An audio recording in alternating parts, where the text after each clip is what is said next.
Ladies and gentlemen, the 45th and 47th President of the United States, Donald J. Trump. And I'm proud to be an American, where at least I know I'm free. And I won't forget the men who died, who gave that right to me. And I gladly stand up next to you and defend her still today. 'Cause there ain't no doubt I love this land. God bless the USA. Thank you very much. I do love that song, but we got to get to business. I love that song, but I want to thank you all. You're special, special people. And I want to just say that, I announced I was coming over here, and I said, I love those Republicans, and I meant it. I said, except for maybe a couple I don't love. But the people in this room, I don't know if those couple are here. I don't know. I don't care if they're here or not. But we love you, and you've done an amazing job. You love the country. You're doing what's right for the country. And I want to wish everybody a Happy New Year, the most successful House Republican majority in decades. And we did it with not a big majority, right? That was not a big majority, but it's a unified majority, and it's people that know what it takes to make America great again. So together we had 12 months of unprecedented success in 2025, and now we're going to make history and break records with the epic midterm victory that we're going to pull off. It just doesn't seem to happen for people that win the presidency. It's an amazing phenomenon. You win the presidency, and we sure as hell are having a successful presidency, I will say that. But even if it's a successful presidency, there's been nothing like what we're doing. We had a very good day 2 days ago, too. But even if it's successful, they don't win. I don't know what it is. There's something psychological, like you vote against. You can win by a lot. We won every swing state. We won the popular vote by millions. We won everything. But they say that when you win the presidency, you lose the midterm. So you're all brilliant people. Most of you are in this business longer than me. That makes me smarter than you. Because look where I am, right? No, it doesn't. But I wish you could explain to me what the hell's going on with the mind of the public, because we have the right policy. They don't. They have horrible policy. They do stick together. They're violent. They're vicious. They're vicious people. And they stick together like glue. They don't have a couple of the people that we have. A couple of people, not too many, really very few. And that's why I want to just say that before we go any further, I want to express our tremendous sorrow at the loss of a great member, a great, great, great member, Congressman Doug LaMalfa, who passed away yesterday, as you probably have heard. And he was the leader of the Western Caucus, a fierce champion on California water issues. He was great on water. He wanted, release the water, he'd scream at him. And a true defender of American children. He was a defender of everybody. And our hearts go out to his wife, Jill, and his entire family. He voted with me 100% of the time. And by the way, he wasn't a 3 o'clock in the morning person. Do you know what I mean by that? Where the speaker goes, sir, could you call up? Could you call? I said, what time is it, speaker? Sir, it's 3 in the morning. Could you make a couple of calls? How many? 9. So I'd start calling 3 in the morning. I said, I shouldn't use any names. I'm just going to create problems. But hi, Jim, and I'm not talking about Jim Jordan. I never had a call 3 in the morning for him. But I said, hi, Jim, how you doing? I just called to say hello, 3 in the morning. Okay, sir. Sir, you haven't spoken to me in 3 years, and it's now 3 in the morning, so I know what you want. You want my vote? And usually almost always they'd give it, but they wanted to be called. And with Doug, I never had a call. He was with us right from the beginning. I love those guys. I must say I probably love them the best, the guys that I don't have to call. They know we're doing the right thing.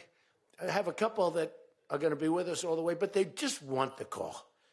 They want love. They need love. They're more insecure than most of you. It's true. No, most of you are secure people. They're all laughing. No, most of you are secure people. I had a couple say, look, I could have Trump call me all the time. I just have to break his ass a little bit. And he'll be calling.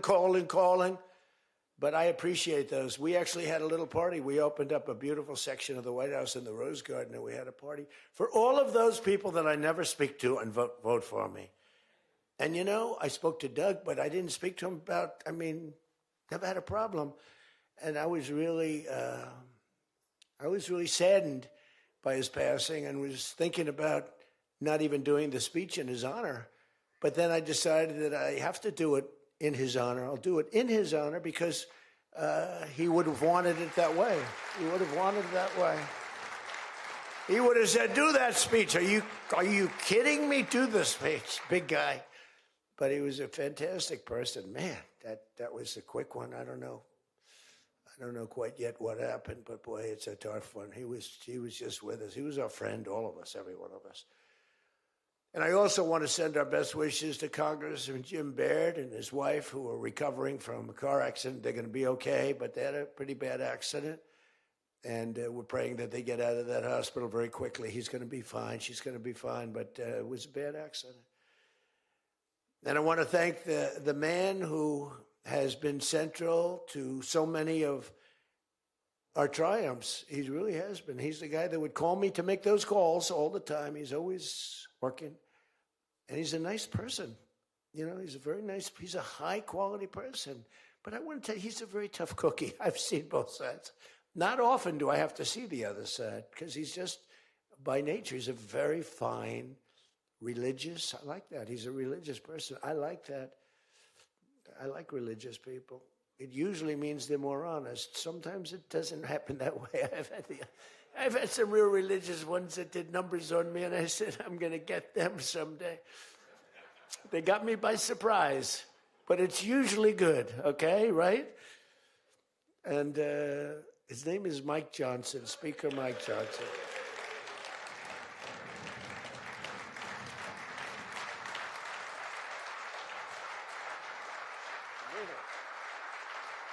He has my complete and total endorsement.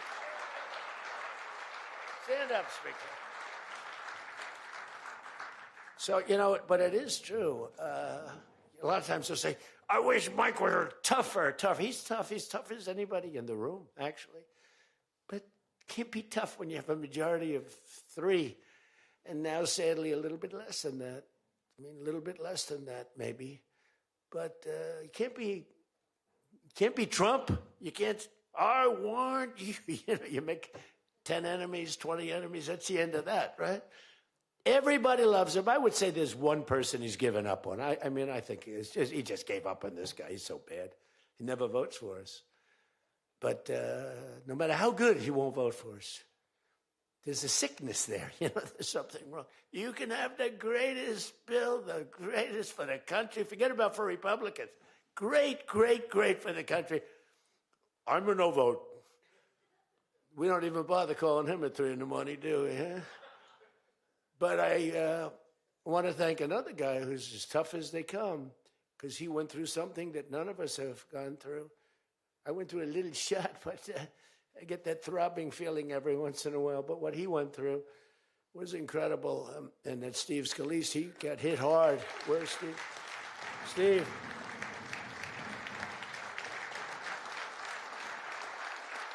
He's a tough cookie. He was dead. I went to the hospital. His wife was crying so much. He was a mess. Oh, yeah, she loves you. That's the only thing I learned about Steve, that he has a wife who loves him. Because I've gone to hospitals where guys are in bad shape, and the wife couldn't care less. She's waiting. She's looking for the next guy. Who's the next guy down the pike? Who the hell is the next guy? He's died. I said, it's so bad. Oh, yeah. I had one where the dog died and the husband died at the same time. I said, it's so sad. Yes, I love this dog so much. She couldn't give it, and the guy left her a fortune. Can you imagine? I shouldn't have left her anything, but she was much more concerned. It's true. Oh, the dog was devastated. The husband, he was like an afterthought. Your wife loves you, Steve. She's a great wife. Another one who has a great wife, Jackie, is Tom Emmer, right? Look at you. You have a great wife, but you haven't been tested like these guys. You have been. We don't want to test her, right? She's incredible. She's a strong, beautiful, great person. She's a great person. She actually liked me at the beginning when we were having little fights. We weren't even having fights. We just didn't know each other. We didn't know each other. And I heard he said something negative about me. He was sort of right about the subject, but you're not supposed to say ever, even though you're right. But Jackie was saying, I'm telling you, he's a great guy. He's good. He's going to be a great president, blah, blah, blah. She was fighting for me. And now I love this guy. He's great. She was right about both of us, I think, right? But Tom has been incredible. He's incredible at what he does. He's a great team player. Your conference chair, Lisa McLean, is so strong and powerful and beautiful. Thank you, Lisa. Thank you. Thank you. And I think their broadcast, we said we don't care if the press comes or not. So when I say that, that means that they're broadcasting all this, and I'm letting my feelings out because it's true. I feel that way about so many people in the room. I could say it about many of the people in the room. Some I don't know as well, but many of the people in the room. They're incredible people. You're incredible what you're doing. We also have another one, Richard Hudson, chairman, NRCC. Richard's always in there. Always with a smile. No matter what's happening, Richard. He always has a smile. He's just a positive guy, smart and positive. Thank you, Richard. Really appreciate it. You do a great job. Republican Policy Committee Chairman, Kevin Hern. Kevin, where are you, Kevin? Thank you, Kevin. Thank you. Did a great job. Every one of you got to be proud of yourselves. And basically the entire House Republican Conference. It's been really amazing what you've done. And we're going to give you some ammunition today. I said, I'd love to make a speech. Speaker asked me, would you make a speech? I said, sure. You think Biden would do that? Would you make a speech? What? First of all, people wouldn't ask him to make a speech because it never worked out well, right? Could never find the exits. You finish, look, stare here, stare there, stare here. You could jump off the front if you had to. No matter what he did, he got himself into trouble. So basically, they didn't ask him to, but if he did, it wouldn't be good. But it's good with me because, we have so much ammunition. We have ammunition. The problem is the fake news. That's why I like being on. I'd much rather do live television than do non-live because, when they say, as an example in my speech, peacefully and patriotically to the Capitol, peacefully and patriotically. Do you know that the Unselect Committee didn't report it, that I said those words? Do you know that the news never reported the words walk or march peacefully and patriotically to the Capitol? Do you know they never reported it? It's a scandal. The Unselect Committee never reported that. They never reported that Nancy Pelosi was offered 10,000 soldiers, National Guard soldiers, whatever you want. No, I don't want them. And the mayor. The mayors were in writing. She was more honorable about it. But Nancy got caught when her daughter did a documentary. She's a documentariist. And she has her mother saying, it's my fault. I should have taken the soldiers or something. I saw that in the documentary. I said, whoa, this was a major story. Has she spoken to her daughter since that, But they just, they are vicious people, even on the attack. And it was an amazing military feat that took place yesterday. Think of it. An amazing military. The people are saying, well, thank you.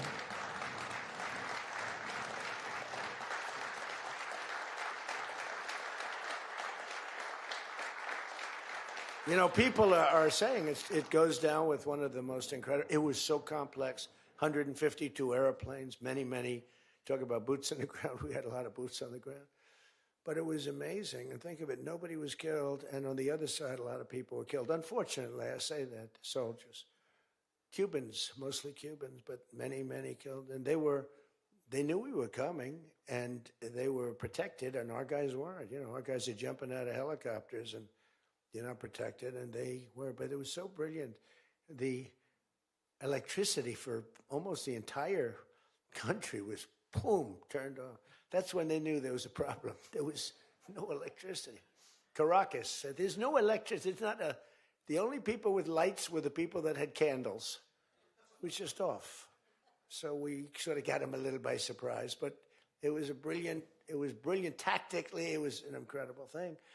But I watched where Schumer, he's such a bad guy. I mean, I've known the guy for a long time, and he's such a bad guy. You know, at some point they should say, you know, you did a great job. Thank you. Congratulations. Wouldn't it be good?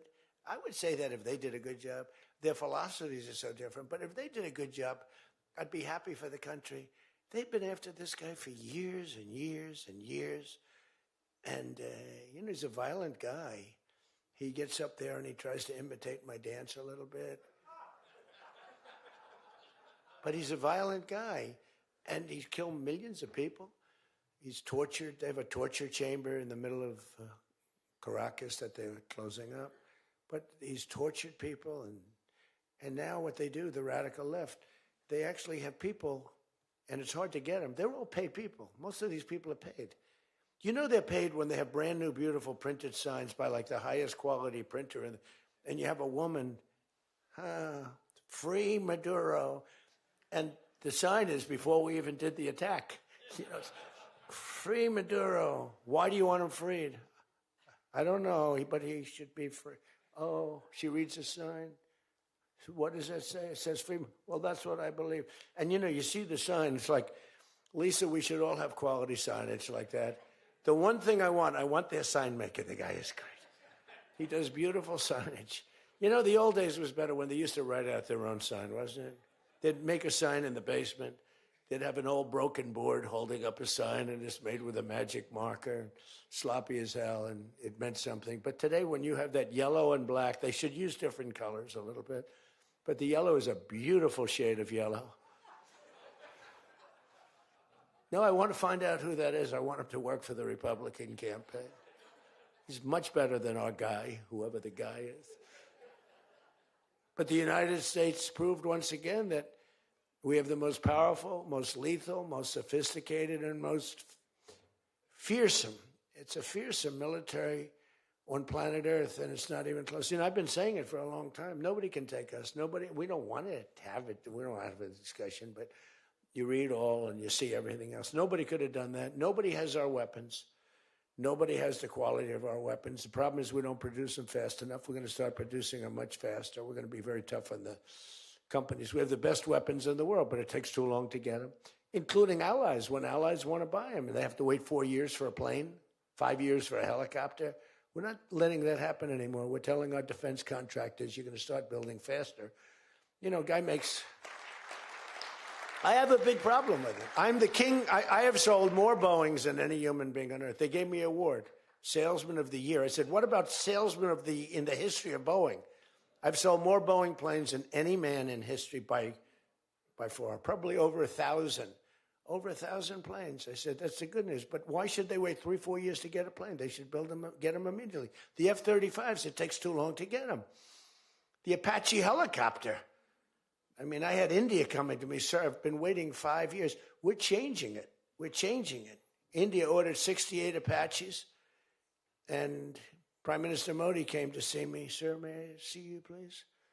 Yes. I have a very good relationship with him. He's not that happy with me because, you know, they're paying a lot of tariffs now because they're not doing the oil, but they are. They've now reduced it very substantially, as you know, from Russia.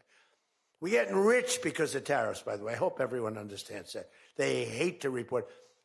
We're going to have over $650 billion poured into our country or coming in shortly because of tariffs. You know, they're finding all of these pockets of money. A couple of weeks ago, sir, we're off by $39 billion.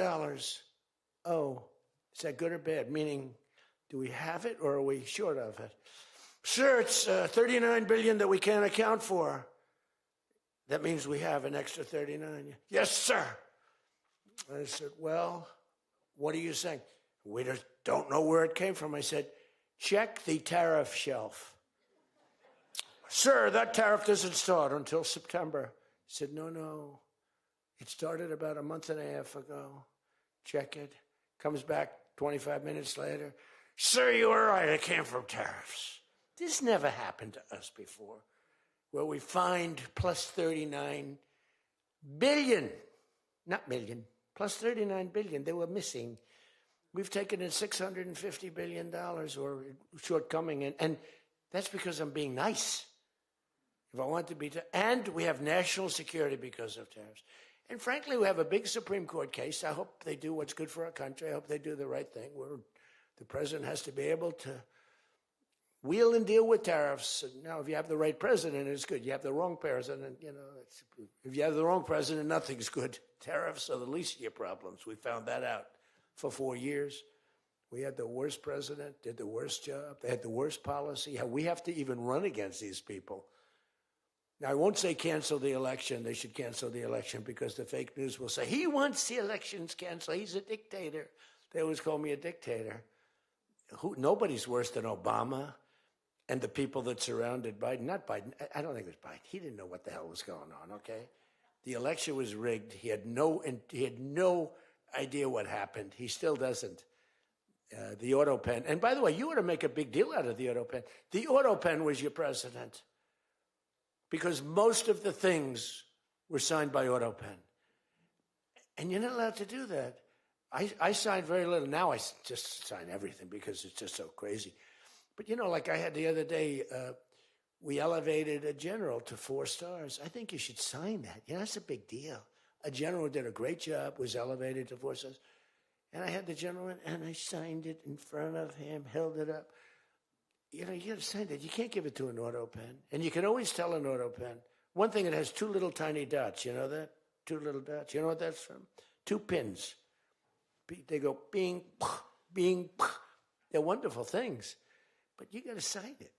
And the law is you have to sign it. If somebody's, telling the auto pen person, he has to be authorized by the president of the United States. Well, he wasn't. The guy barely knew the president. How many times did you speak to the president, right? He said 2. And they just spoke about the weather. It was like this. But he was never authorized to sign. And I think 95% of the things were signed by AutoPen. You can tell because the AutoPen is a nice, clean signature, and his signature's a mess. The only thing he signed was, which is nice, was Hunter's pardon. That's the only thing that we can find that he signed. Most of it he didn't sign. So somebody's sending papers to sign. And he wasn't the president. First of all, the election was rigged. You ought to have voter ID. You ought to insist on it. You ought to insist on it. Can you imagine? In California, they not only don't have voter ID, but if an official at the voting booths, which they don't have, by the way, because it's all mail, if an official, a voting official, even asks somebody for voter ID, sir, would like to see your identification. Do you come from our country? They put him in jail for tampering with the election. Okay? We got to straighten this out before it gets too crazy. California is more corrupt than any place. California is more corrupt than Minnesota. And I won Minnesota. Well, Tom's going, I think so. Well, it's close. It can't be proportionately, probably nothing's more corrupt, right? Yeah, right. He says you got to win. I'll tell you what, I did great there 3 times. I was surprised 3 times. Those elections are corrupt. They got you 1 time, too.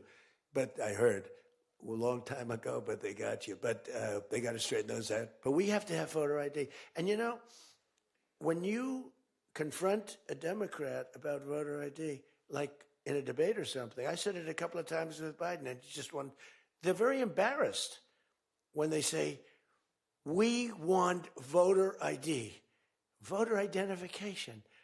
The only reason somebody doesn't want that is because they want to cheat. Our elections are crooked as hell. And you can not only win elections over that, and not only win future elections, but you'll win every debate because the public is really angry about it. And you ought to pass the SAFE Act, or whatever you're going to call it. Are we going to Save Act or the Save America Act? I think we're going to change the name a little bit. You're going to put that up for a vote? I think everybody in this room certainly should do it. And it's a bad vote for them because they're voting against things like voter ID and other things that are almost equal to voter ID. But when somebody says, no, we don't want voter ID, that means they're crooked. And the public understands it. You win elections with that. But I think it would be really important, Save America Act, if you would put that up for a vote. It's got my total endorsement. And all it is common sense things about the election. And they'll fight it like crazy because they cheat. That's the only way they can win. When you have policy so bad, when you have policy with men and women's sports, and they fight like hell for it. They still are. I saw the other day a person that you know very well, a congressman, was fighting like hell. And, you know, I was out the other day with somebody, and I was with an ex-football player. The guy was massive. His leg was like this. And a young woman who plays flag football, and she's very good, supposedly, as an athlete. She's smaller than this guy's leg, okay? And if they were playing football together, he wouldn't even have to run. He could just keep walking. They couldn't take him down. You know, he can't even believe it. But there are so many. They had a race, a long-distance race. They had champion men, women, you know, one of those marathon deals.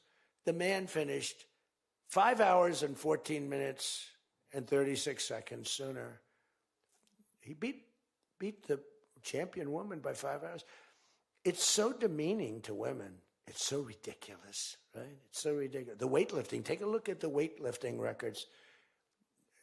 One record stood for 18 years, and it was broken by 112 pounds.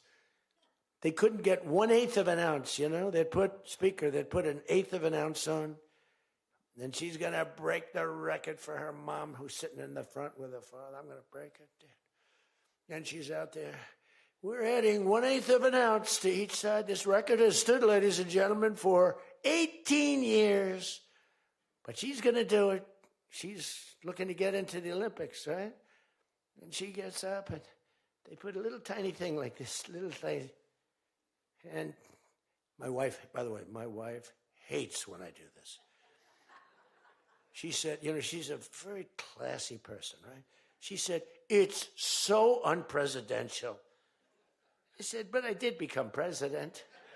You know, she hates when I dance. I said, everybody wants me to dance. Darling, it's not presidential. She actually said, could you imagine FDR dancing? She said that to me. And I said, there's a long history that perhaps she doesn't know. Because he was an elegant fellow, even as a Democrat, right? He was the attack by Japan, you know, he was quite elegant. But he wouldn't be doing this. But nor would too many others. But she says, darling, please, the weightlifting is terrible. And I have to say this, the dancing they really like. She said, they don't like it, they're just being nice to you. I said, that's not right. The place goes crazy. They're screaming, dance, please. But the weightlifting, but no, the girl gets up. And you see, I want to be more, but I have somebody watching. I want to be more effusive. I want to really, yeah. But she gets it, and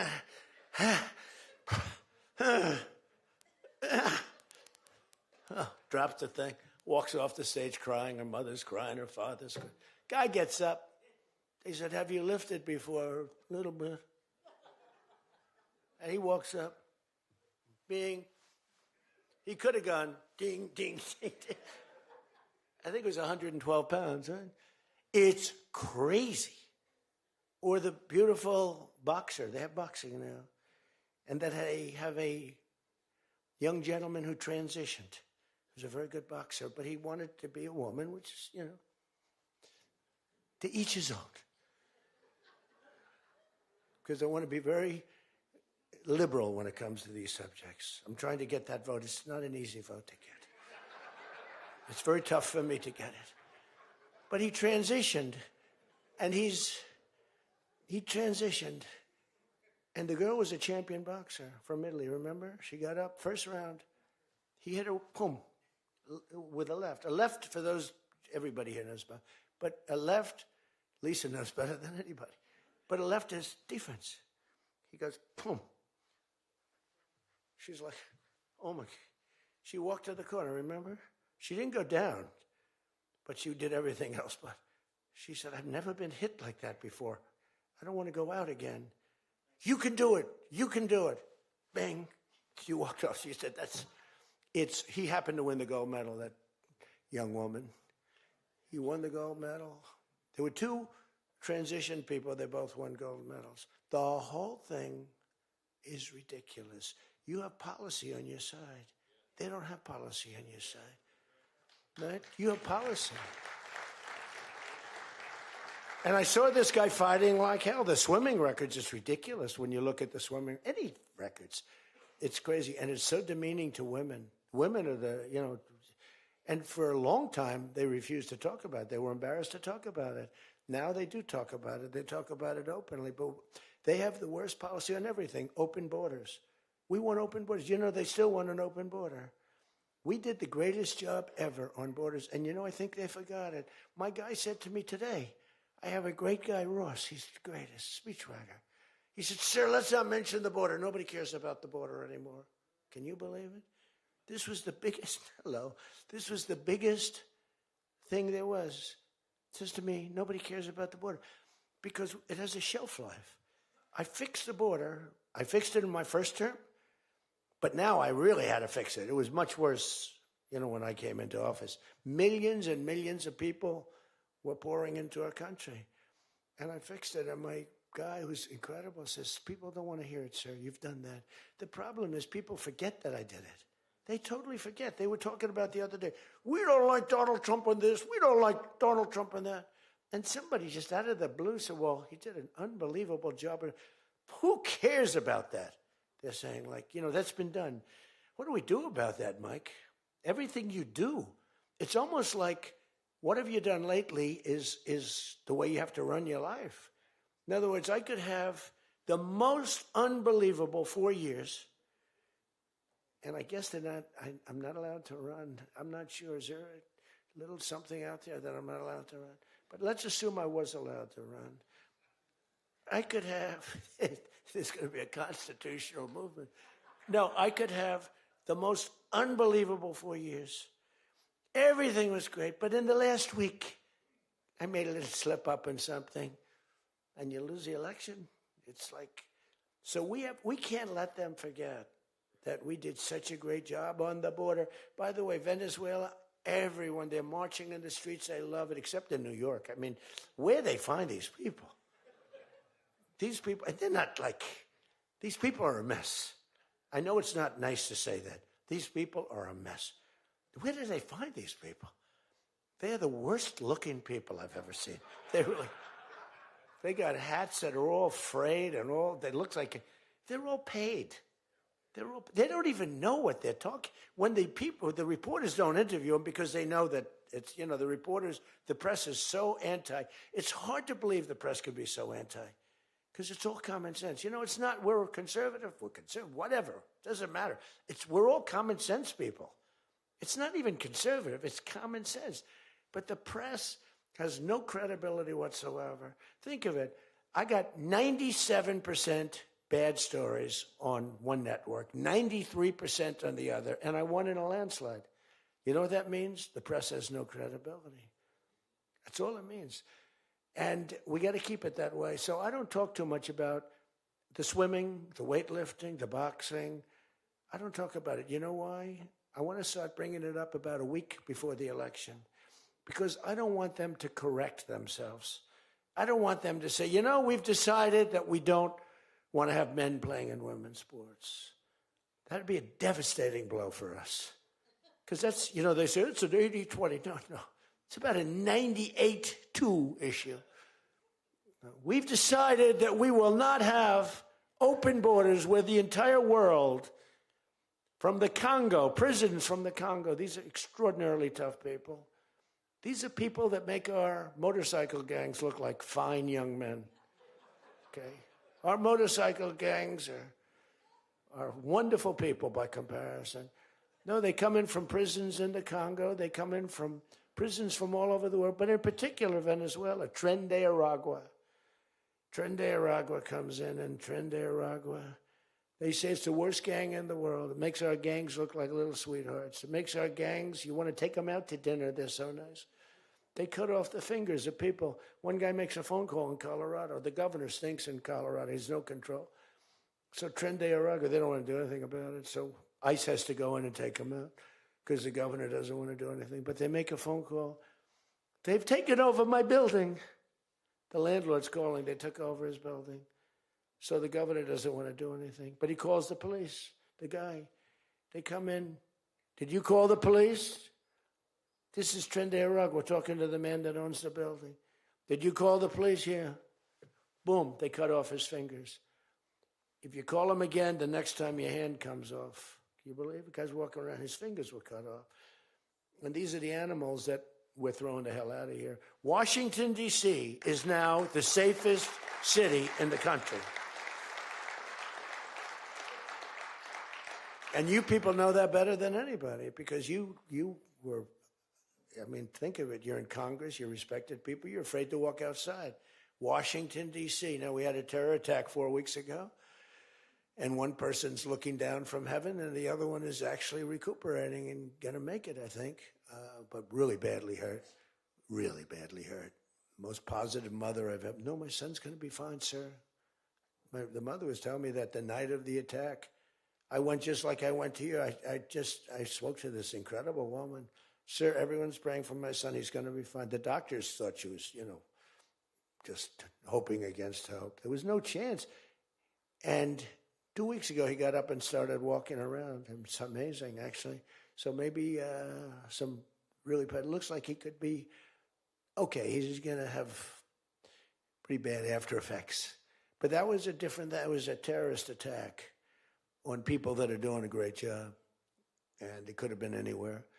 But we haven't had a murder. We would have, on average, 2 murders a week in Washington. I don't even like talking about it. Two murders a week in Washington, D.C. We haven't had one in 7 months. People can walk out now. You can walk down with your wife down to the restaurants, which are booming, by the way.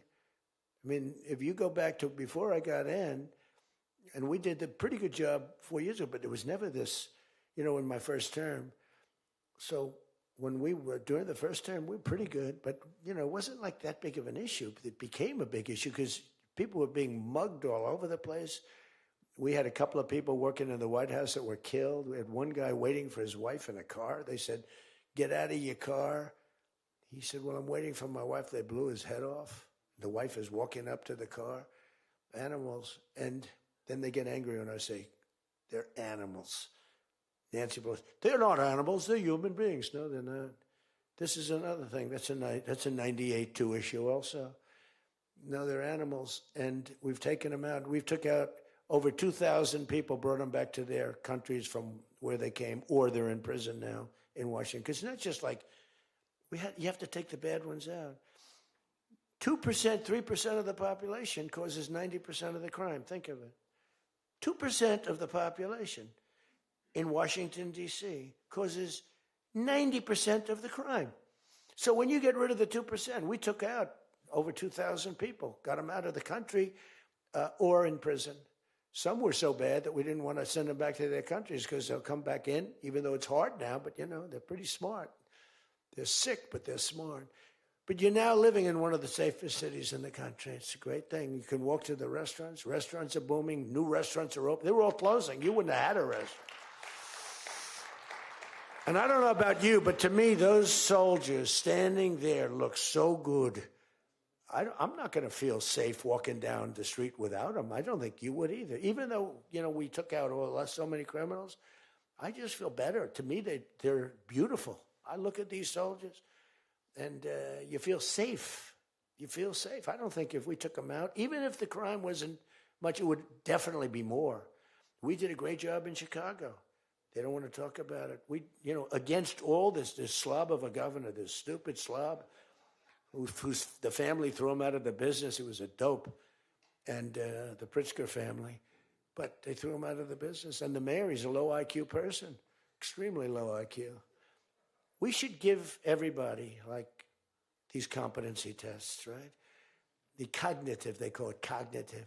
You know, I'm the only president that went for cognitives. I think every president and vice president should be forced to take cognitive exams, mental tests, like, are they intelligent? Wouldn't it be nice? Do you think Walz could pass a cognitive test, as an example? Do you think Kamala could? I don't think Gavin could. He's got a good line of crap, but other than that, he couldn't pass. I mean, here's a guy who didn't want to have water coming down from the Pacific Northwest. Why? You know, they have a little tiny fish, this big, it's a little tiny fish. Not doing well. You know why? No water. They're sending water. It's too much. It's killing the fish, so they cut it off. And then they have 25,000 houses burned down. They don't know why. No, I think, I believe in it. I'm the only one that took a cognitive test. I do, it's the worst. If I don't do a medical exam, because I've had times where I went longer, because I'm busy.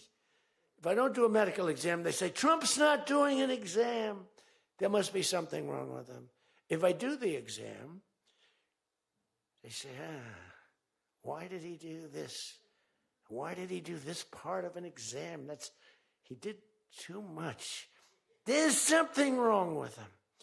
Do you remember there was a period, Mike, where I had 32 days in a row I did one press conference, 2, 3, sometimes 4. I do them behind the desk. I don't even just do it. I do press conferences. But I do many press conferences. So in 32 days, and then one day, just one day. This is 32 days in a row. Must be some kind of a crazy record. Then one day, do you remember I didn't do one? Because I took Kai, my very brilliant golfer, beautiful young lady who swings the club so beautifully. She's a great scratch golfer and loves playing. Grandpa, would you take me to play golf? So I ran, I play golf in like record. I play speed golf. It's better that way. You know the expression? Miss it quick. No, I play speed golf, but I'm a good golfer. Everybody knows. Anybody that I've beaten in this group. But I love to play golf, but I don't get to play much. But I took off 2 hours, and the press couldn't find me. But they knew I was there because they follow me. And I was getting, are you okay? Guys are calling me up. Some of the guys in this room. Sir, are you okay? Yeah, what's the problem? There's a report, sir, that you're no longer with us. Remember that? No. The report was that I don't want to use the D word. It's such a horrible word. Dead. I don't like. There's a report, sir, that you're no longer with us. I said, well, I just hit a 280-yard drive. This isn't bad.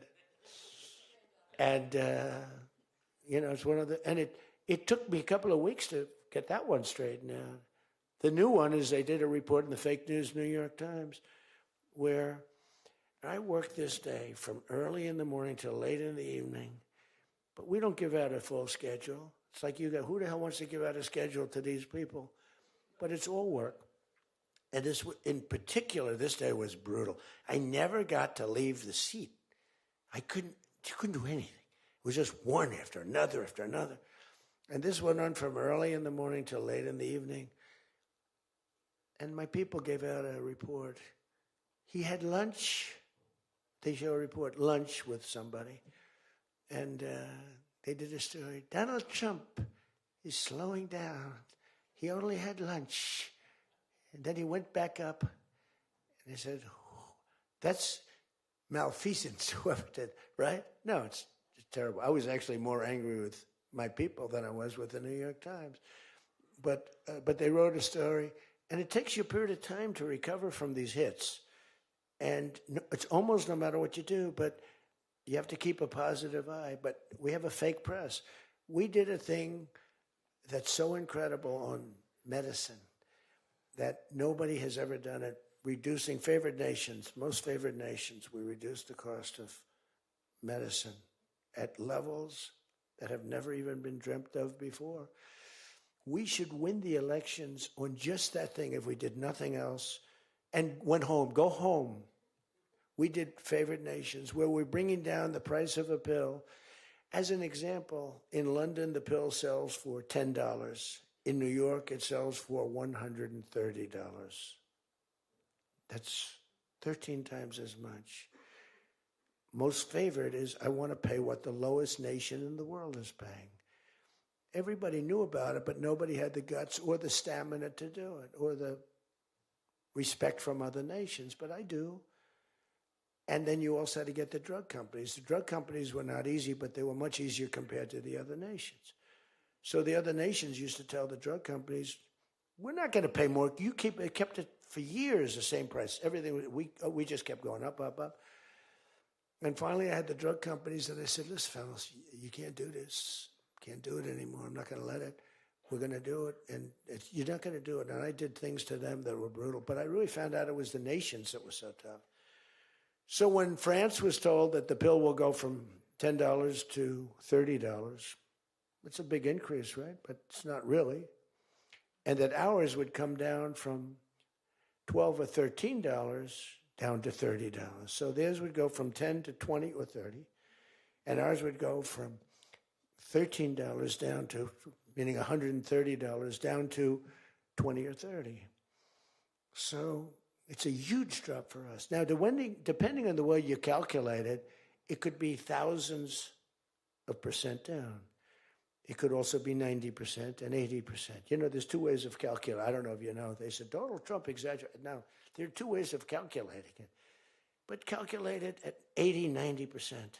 But the other way is more accurate, like 900%, because that's what it really is. But there are two ways, but use, to be generous, 90%. There hasn't been a reduction in 28 years, except for the 1 year where I got it down 1/4%, and I had a news conference. I was so proud of myself. The drug prices, prescription drugs, are going to be down by thousands of points, thousands. On that one item, you should win this election. The New York Times barely wrote about it. The other papers barely wrote about it. Nobody even knows that the drug prices. Now, people will say, you don't mind if I don't read this crazy teleprompter, do you? Because, do you mind? Because I have, it's called standard. But these things are so important because you guys got to get elected. Because if you don't get elected, we have a country that's going to go to hell. So we can't play games. Ladies and gentlemen, the sun will rise tomorrow, and when it rises, we don't need this bullshit. We need to talk about favored nations. And your numbers are coming down at levels that nobody's ever seen. We inherited high prices. We inherited a mess. We inherited the greatest inflation in history. And you know what was knocking it down? The bad economy that we inherited. We inherited bad. We now have the hottest economy in the history of our country. We have $18 trillion being invested in the United States. You have, every one of you have car plants, AI plants, plants of all different types. Because of tariffs. I hope we get the good ruling from the Supreme Court. I only hope we do, because it's given us tremendous national security. So let me just finish up, because I weave. I love to weave. If you ever weave and don't come back to the point, then that's a problem. Then you say, but when you weave and you go here and boom, boom, boom, always coming back, then you're in good shape. But what's happening is by doing what I did, we're getting numbers that are so low. But what did I do to the countries? I said, France, your health care for prescription drugs is going to go up triple. It's going from $10 a pill, just as an example. I called it the fat drug. You could say the fat drug, Ozempic. Ozempic is $80 in London, and it's $1,300 in New York. The fat drug. A friend of mine called me up. He said, what the hell is going on? A very rich guy, but I said, the fat drug doesn't work on you. Why are you even taking it? The drug has failed miserably, but he's a very loud, boisterous. He's not a bad guy, not a great guy. Smart as hell. But he's a very rich guy. This drug, he could have paid millions for it. It wouldn't have mattered. But he said, in London, I'm paying $80. In New York, I'm paying like many times more than that. What the hell is that? That's because of what's happened. Because the nations held us back. So the drug companies, I had made a deal with them. You're going to do it? They said, whatever the nations agreed to. The nations were a bigger problem than the drug companies. So I said, you tell me they'll never agree, sir. I said, 100% they will. 100%. They said, sir, the smartest guy, Eli Lilly, Merck, Pfizer, all genius. They're all making numbers you wouldn't believe. The defense contractors are making more. That's why I'm going to say, you're making $45 million a year and you can't produce a frickin' helicopter for 7 years? We're going to talk to them about that. But I said to the France, I called up, as an example, France, just as an example, I like him, he's a nice guy. Emmanuel, you know Emmanuel Macron? I love the French accent. Emmanuel. They said, listen, you're going to have to raise your prices a little bit because we're paying 14 times more than you. That's a lot, right? We're paying numbers. In other words, we're making up for all of this deficit. No, Donald, I will not be able to. Mr. President, please excuse me. Most of the people call me Mr. President, except for people that don't respect me. They call me Donald, which are probably a lot of them too. But they said, no. Putin calls me Mr. President. She calls me Mr. President. Emmanuel goes, no. We will not do that. Yes, you will, Emmanuel, 100%. Because I was told they wouldn't do it. And this is, you can take Emmanuel and add up Hans. You can add up Ludwig. You can add every name in the book. It's all the same. The answer is no. We're not going to double our drug prices. Not for you or anybody else. I said, yes, you are, 100%. We are not going to do it. No, you don't understand. 100%. You're going to do it and you're going to like it. They go, I don't understand. I've told you 5 times, why do you keep saying you're going to do it? Because I'm always right about, Trump is right about everything, right? They said, the hat. Trump is right about it. I have been right about everything. Got to keep it going. Is there wood up here? Hold it.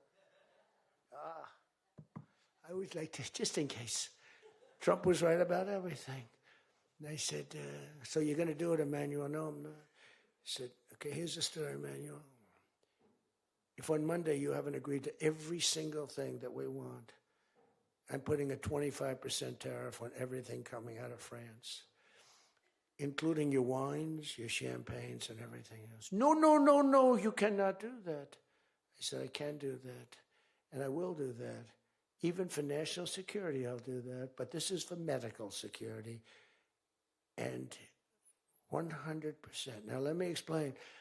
The tariff I'm imposing on you is 42 times more expensive than what I'm asking for you in return. So you can either have a 25% tariff added on to you, like I did with China on fentanyl. I put a 20% penalty tax on China, and it's drying up, because the tax is far more than they make with fentanyl. But with the other nations, I said, you're going to do it. And you know what he said? You can't do that to me. I said, yes, I can. Don't worry about it. It's not going to be that bad. You just have to explain it to your people, your 39 million people, that, by the way, don't vote by mail. They vote on paper ballots. They tried voting by mail, and there was fraud all over the country. We're the only country that votes by mail, essentially. You know that, right? You know, Speaker, that's another thing. We're the only country that's stupid enough to vote by mail. Even Jimmy Carter's commission said, don't do it. But just to finish so that you won't say he wanders. Emmanuel said to me, Donald, you have a deal. I would love to increase my prescription drug prices by 200% or whatever. I would love to do it. It'd be such an honor. Whatever you want, Donald, please. Don't tell the population. Please, Donald, I beg you. Every country said the same thing. No, no, no, we will not do this. Some were strong, some were very nice, some were rude. But they all said one thing: no, we won't. And within, I'd say on average, 3.2 minutes, they were all saying, we would be honored to quadruple our drug prices. So we would be honored to quadruple our prices if that's what you like. We want to make you happy. Okay. Therefore, I will not charge you a tariff, and you're going to increase your drug prices by 3 times what they were paying 2 days ago, right? And we have now favored nation. You think Biden could do that? I don't think so. Think Biden ever thought of it? Now, everybody's wanted favored nations, but everybody knew it was impossible to get the countries to agree to it because they wouldn't have done. And they've been doing this for 40 years or whatever it is. We were subsidizing the entire world. That's just one of the many things we're giving. But you should take that thing. That's going to save. Now, that also, when you add that to healthcare, your drug prices are much lower than what you projected. So we're going to reduce healthcare by a lot. One other thing.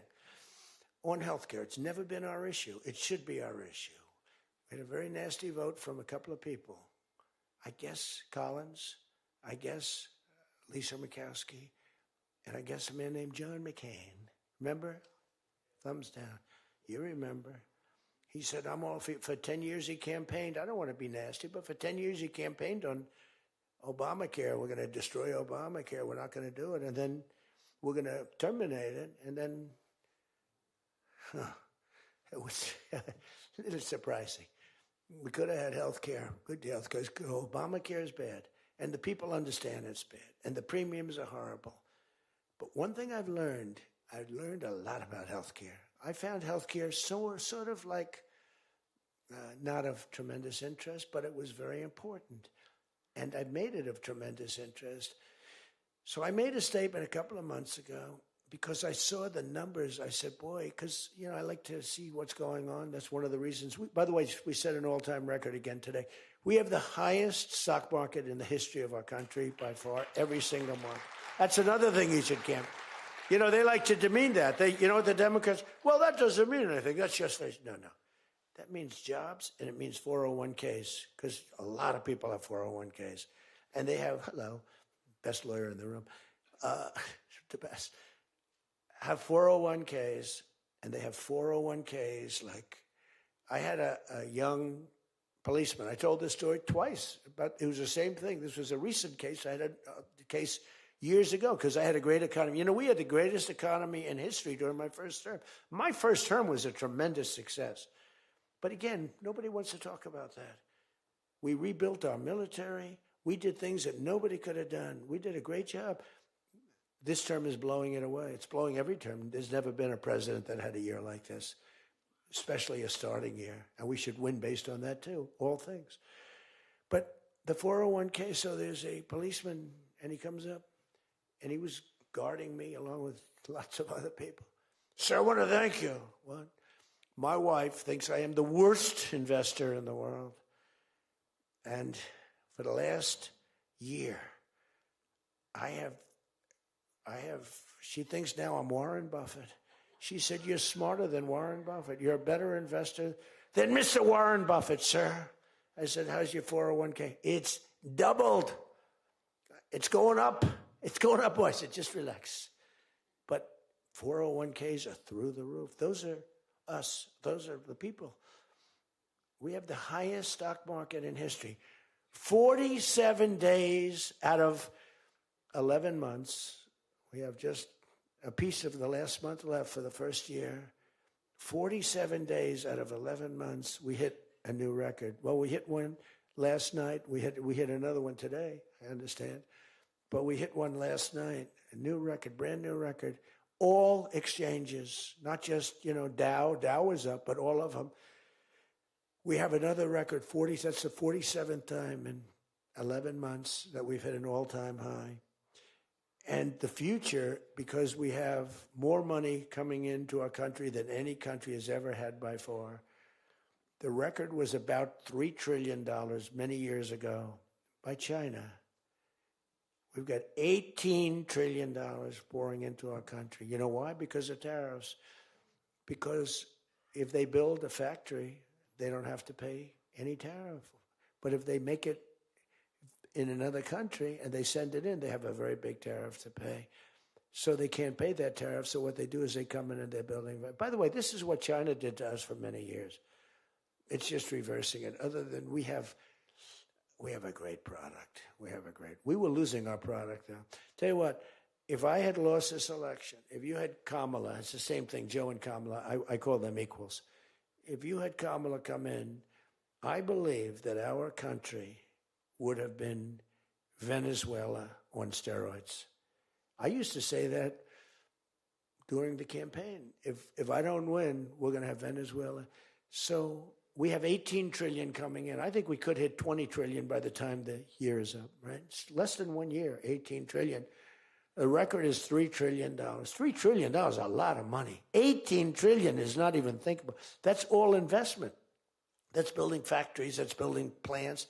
You know how many car factories we have? Half of you guys are having car factories where you are. Louisiana is doing great. Georgia, right next to you, is doing great. Hello. Nice guy. All nice people. Actually, in this room, I can't see it. Is there anybody I'm supposed to dislike in this room? I think that a couple of people maybe didn't show up. There's only one that I really dislike. I mean, the same person that Mike gave up on, because there's something wrong with him. He's a sick person. But there's only one, really. The others, you just have to understand them. You know, they have some problems too. But you just have to sort of go with them and understand them, feel sorry for them. Advise their family, are they okay? Because what we're doing is right.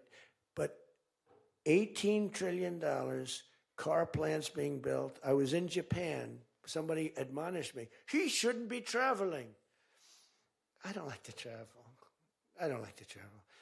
But when I travel, I make a lot of money for the country, not for me. For me, I don't care. I have a much higher purpose. I have plenty of money. I don't need money. I don't want money. I want to make money for the country. And like I did with Intel. Intel came in. They had a problem. I said, I can solve the problem, but I think you should give the United States 10% of your company. He goes, whoa. I said, yeah, I think I can help you with the problem, but you got to give the United States, not me.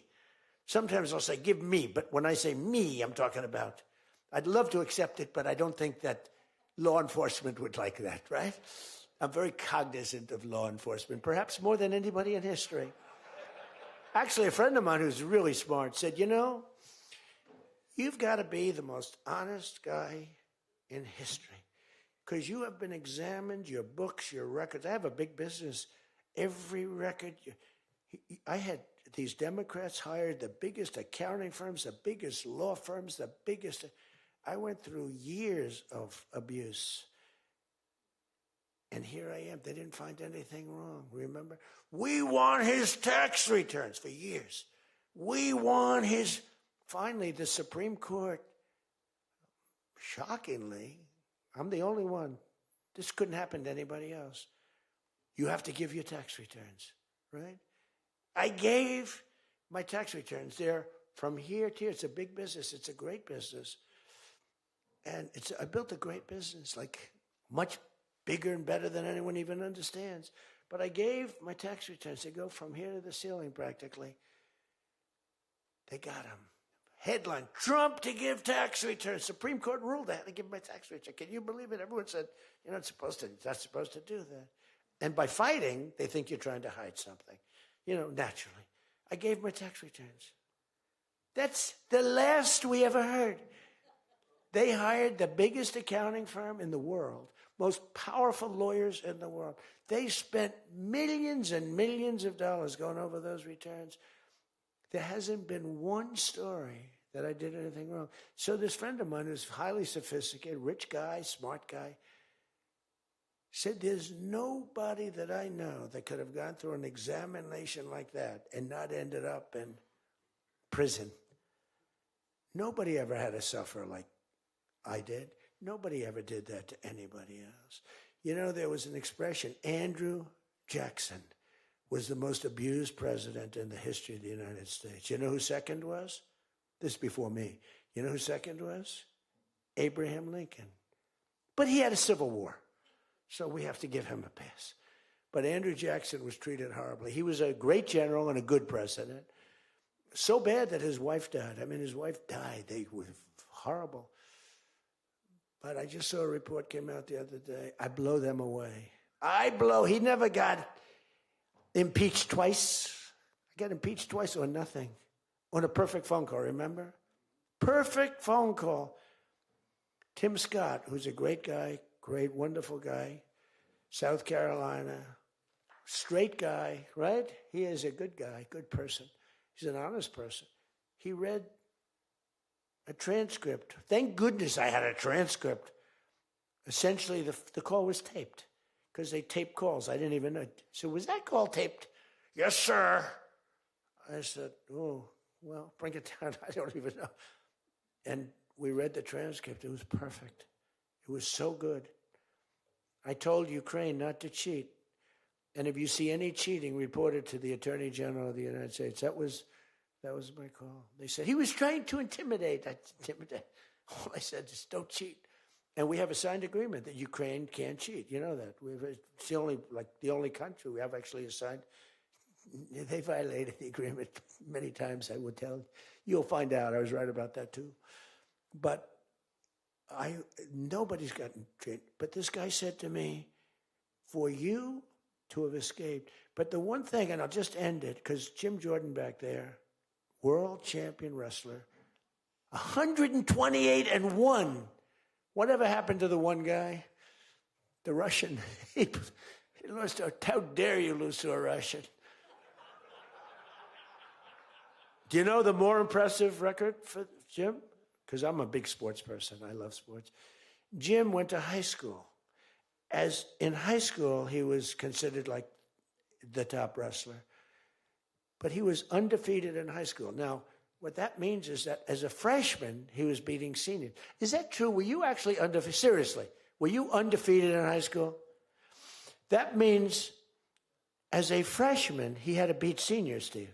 Nobody could, because there's such a difference between a freshman and a senior. To me, that's more impressive than anything. But I'm also impressed with his fight. Now we have to close the deal, Jim. We got to close the deal. Close that deal. So, I respect. I saw Jim, and the first time I met Jim, I looked at him, and I said, tough-looking guy.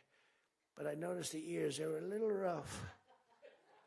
They were a little bit of a rough. Some people would say a little cauliflower on that ear. They said, Jim, have you wrestled before? Yes, I did. Where?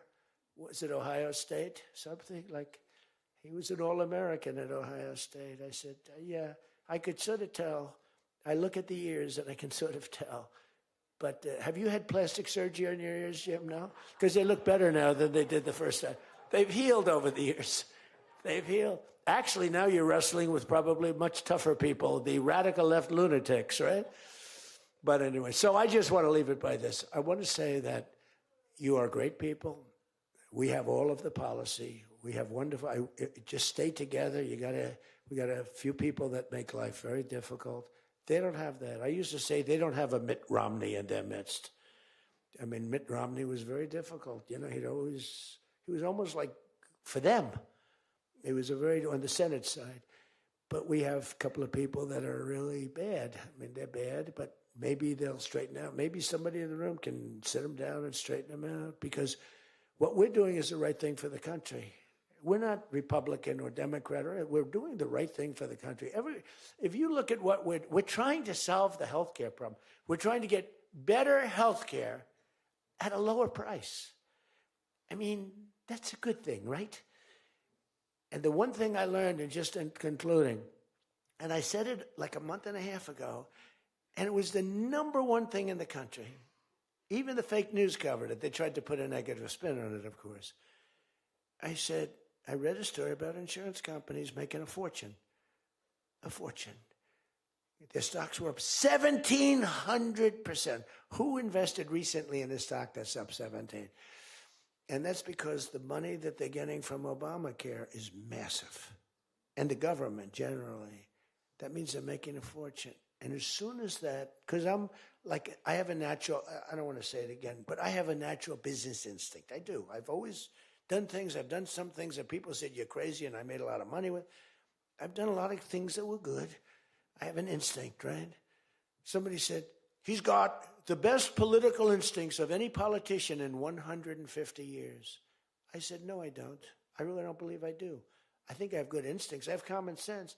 But they said that it was a very complimentary statement, but I don't believe that's necessarily right.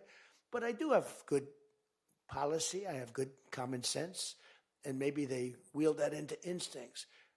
And I did become president, so can't be that bad. And I never did it before. Don't forget, I ran for president. I had a politician telling me very strongly, they said, sir, I've run for office 20 times and I've won 17. And I know what I'm talking about. This was at the very beginning of my first time. I said, well, I've only run once, and I won, but I won for president. He said, you got me in that one. He's actually sitting in this room right now, that son of a gun. He knows who I'm talking about. He was giving me a hard time, but he's turned out to be a decent person. Not the best in the room, but a decent person. He's not my favorite in the room, but he's decent. But we have one thing that's really strong. Uh-oh, it's a fake news. Pulitzer Prize, right, Doug? Pulitzer Prize. He got one for the bullet. He had the bullet, but he got how many Pulitzer Prizes? 3 Pulitzer Prizes, and all talented guys. These are great guys. I don't like the people back there as well. These are the ones that take the pictures. Make me look thin for a change, Doug. You're making me look a little bit heavy. I'm not happy about it. But one thing I did see and find out in the last 2 months, when you tell the people that we want the money to be paid to the people so the people can buy their own health insurance and health care, it's like, and I just said it, and I said it because I read a story on the front page of a certain paper that I don't even mention because it's so stupid paper, it's so bad, it's gone so far off the Wall Street Journal, I don't mention it. I refuse to tell you that it's the Wall Street Journal. They've lost their way. This is not the Wall Street Journal of old. But I read a story on the Wall Street Journal, and it said that the insurance companies are making so much money. They weren't demeaning them or anything, and I guess as an investor, you're happy. When I read that, I said, wait a minute, they're making that kind of money, and they're making it because of stupid politicians, I hate to say, that we allow them to make it. If you guys can get in a room, because, we don't have that as one of our issues. It's the only thing they have. They're lousy at it. They came up with Obamacare. We tried to fight it. We almost had it won, but we didn't get 3 votes. We should have gotten them. But here's, you want to turn this thing, you work on favored nations, you work on borders, you work on all of the things that we talked about, but now you take the healthcare issue away from them, and they want to fight it. You know why?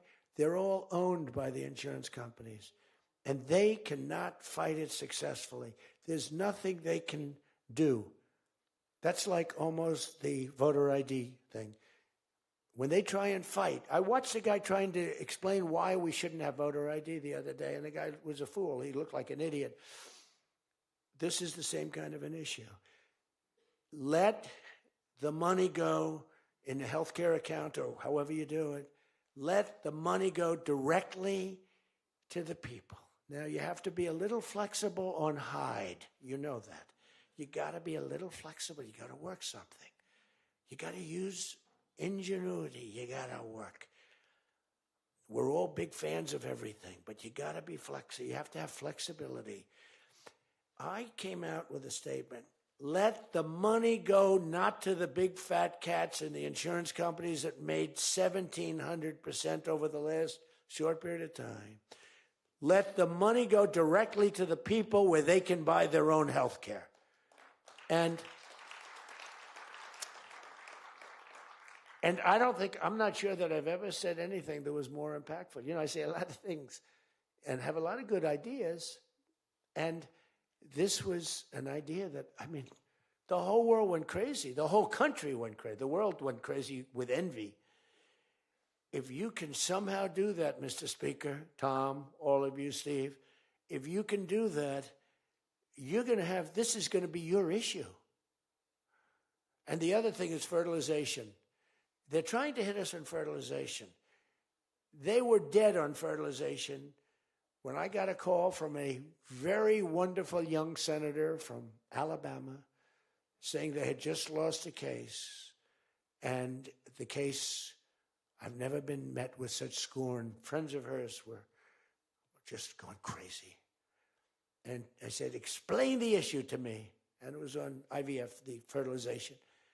A judge ruled against and said all fertilization places have to be closed down, like immediately. It would have been a disaster. And fortunately, I picked it up, and we owned the issue. But now I understand they're trying to make a case on fertilization. You can't let them do that. Very important issue. All of these issues are very important issues. But you can own healthcare. Figure it out. Let the money go directly to the people. It goes in a healthcare account. There are numerous things you can do, but you have to let no money for the insurance companies. I'm going to meet with the insurance companies. I said, I'm going to meet with them because I met with the prescription drug companies. And that's when I found out what was going on with the fact that we were paying 10 and 13 and 14 times more money than Europe and other places. I learned that at the meeting. Now I'm going to meet with them in a few days. I'm meeting with them all, 14 companies. I'm meeting with them all. I'm also meeting with oil companies. Let's go. You know what that's about. We've got a lot of oil to drill, which is going to bring down oil prices even further. But if you can come up with health care, remember this, where the money goes to the people, you have just owned, they can't fight it. They're owned by the insurance companies. You guys don't get money from the insurance companies. They do. They get a massive amount of money. It's their biggest donor. They're going to try and fight you, but they can't win the fight. If you explain it, the money goes directly to the people. That's going to be your issue. The other thing is energy. Your energy prices have come so far down since I'm president. And nobody wants to, I saw on television, energy prices are down 3%. No, they're not down 3%. They were $3.50 and $4. It's now $1.99 a gallon in many stations, and it's going down further. And that's like a massive tax cut. And that's the other thing, tax cuts. No tax on tips, no tax on Social Security, no tax on overtime. Now think of this, no tax on tips, no tax for seniors on Social Security, no tax on overtime. You're allowed to deduct if you buy a car and you take out a loan on the car. For the first time ever, middle-income people, all people can deduct, but they never got a deduction before like this. It's only for rich people, they got them. They have so many deductions. You're allowed to deduct the interest against your taxes. Nobody thought it was possible. It's going to be phenomenal for the car companies, but it's even more phenomenal for the people. It's like getting it's like paying half for the car. All of these things, you have so much ammunition. All you have to do is sell it. Taxes. But the one thing they know about the taxes, I call it the great big beautiful bill. I think it's even better. But the great big beautiful bill is just that. There are so many goodies in the bill, you have to get the word out. Because the people in the back of the room won't do it. That's why I love live television. Because they can't, sometimes they'll turn the camera off. But they're embarrassed when they do that. If we're going too strong and doing too well, if the lights go off, you're doing well. If the lights are on, you got yourself a problem, okay? I see that little red light. That light goes on. If that light, that's bad, isn't it? If that light goes off, you know that you're doing a good job because you're fighting the Democrats and you're fighting the fake news. And it's amazing that they can be so stupid. And they don't have credibility anymore, and you can beat them. I mean, it's the old thing that, never fight the news, but you have no choice because it's almost like they become radicalized. But you are fighting the news, but you can beat them. That's why I'm standing here. I mean, I had Kamala. I was beating Joe by 30 points. And then they changed him. That's like a fighter in the ring. He's losing, and they say, let's put somebody else in to take his place. Very unfair. They changed in the middle of the election. They said, he's going to lose, so let's give somebody else. And fortunately, she was just as bad as him. Probably slightly. I don't know. Would you say as bad or worse? Close. Pretty close. But it took 6 weeks. It was a honeymoon period. 6 weeks. It took 6 weeks to find out that she didn't have what it takes. But you got to win the midterms. Because if we don't win the midterms, it's just going to be, I mean, they'll find a reason to impeach me. I'll get impeached. We don't impeach them. You know why? Because they're meaner than we are. We should have impeached Joe Biden for 100 different things. They are mean and smart. But fortunately for you, they have horrible policy. They can be smart as can be. But when they want open borders, when they want, as I said, men and women's sports, when they want transgender for everyone, bring your kids in, we're going to change the sex of your child. Just send them our way. In some cases, like in Minnesota, they don't even tell the parents. Is that right? And nobody believes it when I say it. I think we have 6 states. Nobody, am I correct? Okay, Tom Emmer said yes, so.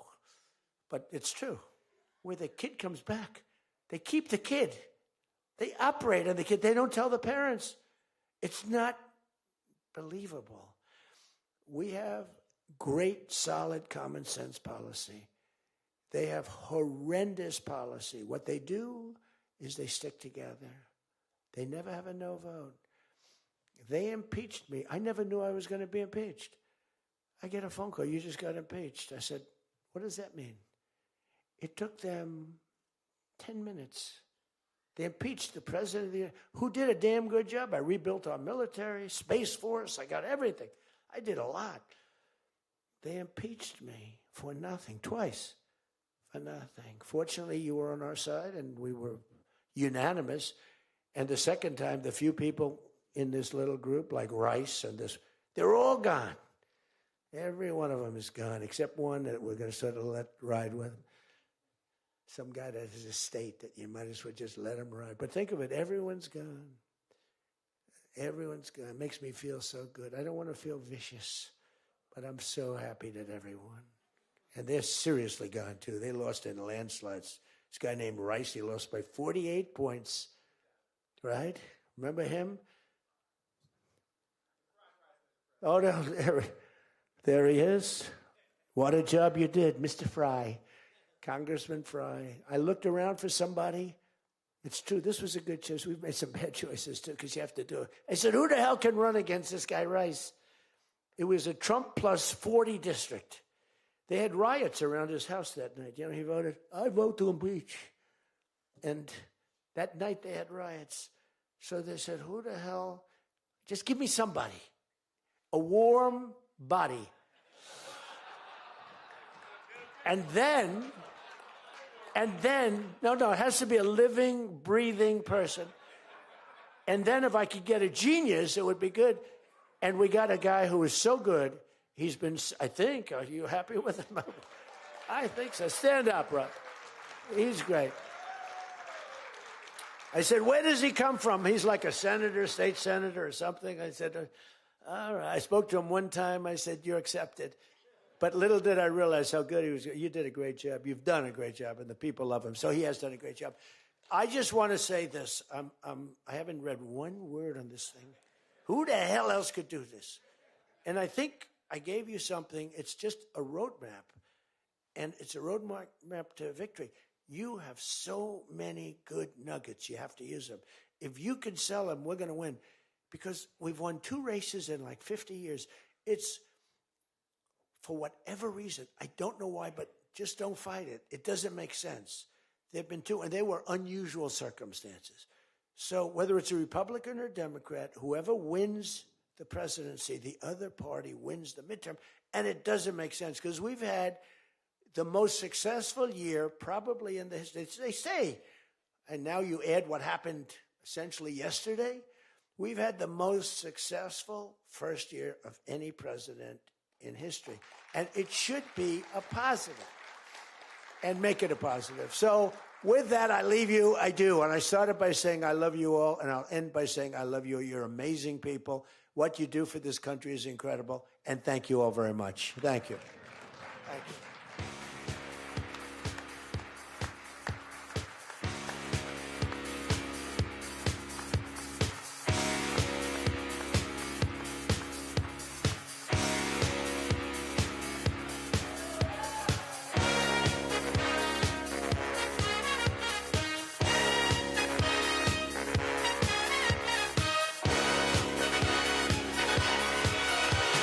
Young man, there's no need to feel down. I said, young man, pick yourself off the ground. I said, young man, 'cause you're